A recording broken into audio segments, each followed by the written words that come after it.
Hey guys, okay, so I'm back with some amazing facts for Star Trek Next Generation Episode 5, where no one has gone before. In this episode, we have a Mr. Kazinski and his companion coming over to the Enterprise to conduct some tests on the warp drive engine units to see if they can improve them as they have done on other ships.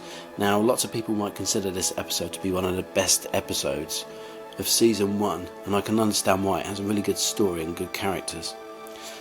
Now, the first fact that I've dug up, the role of Kazinski, the character of Kazinski in the episode, was originally to be that of Kazinski, the Starfleet Emperor. But that idea was changed after a while, but that explains how and why he orders everyone around the way he does and why he's so entitled as a character. But it was deemed after a little while that Starfleet probably wouldn't have an emperor. So instead, Kazinski was just made to be a character of being an engineer and a researcher. Now on to the next fact. During a scene on the bridge, if you look in the background, you can actually see Worf's forehead slide down his face. That's because it wasn't attached very well by the wardrobe and makeup department that day. Now it's kind of off to the left in the scene. If you watch, it's when Captain Picard's giving orders. But yeah, in the background you can see Worf's forehead basically slowly slip down his face. It sort of slides down over his nose and covers his mouth. It's a strange and quite disturbing thing to look at. So the next fact that I've discovered, the wardrobe department, when they were making the costume for the Traveller from Tau Alpha C for this episode, his costume, now the inside of the costume was completely lined with the rough side of Velcro. The outside of the costume is a kind of silver and black, sort of crumpled looking costume. It's really quite futuristic looking, but the inside unfortunately was made with rough Velcro, which he did wear, directly impacting his skin, and it caused him to have quite a few scratches, unfortunately. On to the next fact I found. The role of Captain Picard is of course played by the legendary actor who is Patrick Stewart, who has the background of being in such substantial films previously as Excalibur, Dune. He has a real plethora of previous credits to his work, but the original plan was that they wanted a real grizzled space bastard. That's the words that Gene Roddenberry said. They wanted a grizzled space bastard, and actually approached Clint Eastwood to see if he would be willing to play that of Captain Picard, and indeed he did, but he demanded, or rather his people demanded, $2 million an episode, which is an amount that they really couldn't afford, because that exceeded at the time, the budget of the entire episode, $2 million per episode. So other than a few photos that you can find online, Captain Picard was since then played by Patrick Stewart, and not actually Clint Eastwood at all.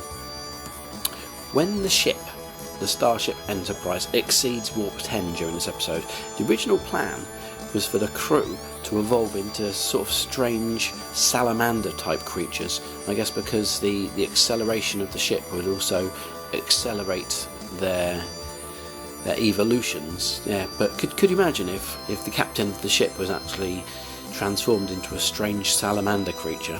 Doesn't bear thinking about, does it? That'd be awful.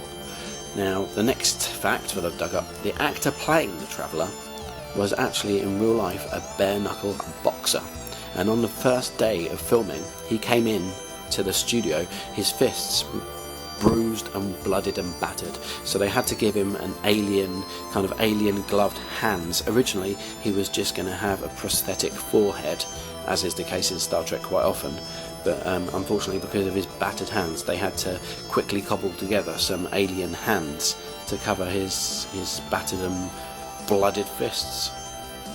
In an early version of the script, it isn't actually the work of the Traveller from Tau Alpha C and Kazinski that makes the warp core malfunction.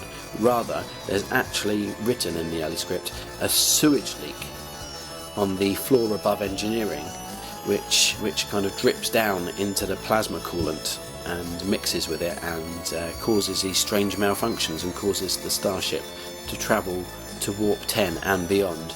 But they changed their ideas after that and decided to not go with that, and of course added the whole Kazinski and Traveller portion of the story, so the whole problem with leaking sewage wasn't needed. When the crew is hallucinating later on in the episode, Tasha imagines that she's been attacked on the colony when she was younger by some of these mad gangs that used to chase them around. But there was actually an additional scene with Tasha whereby she was breastfeeding a lamb, but it was considered inappropriate for the episode and the time slot of when Star Trek Next Generation was shown, both in the UK and in the US. So the scene where she's breastfeeding a lamb is unfortunately been destroyed, so nobody can find it nowadays.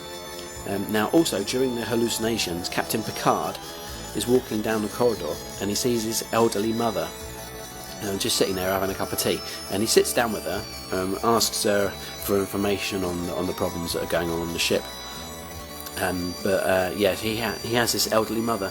But if you've seen Star Trek Picard, the not very good TV show from 2022, you'll see that his mother actually killed herself as a much younger woman in the flashback scenes. So therefore it's as if the scenes in Star Trek Picard series are actually not canon, which is very strange, isn't it?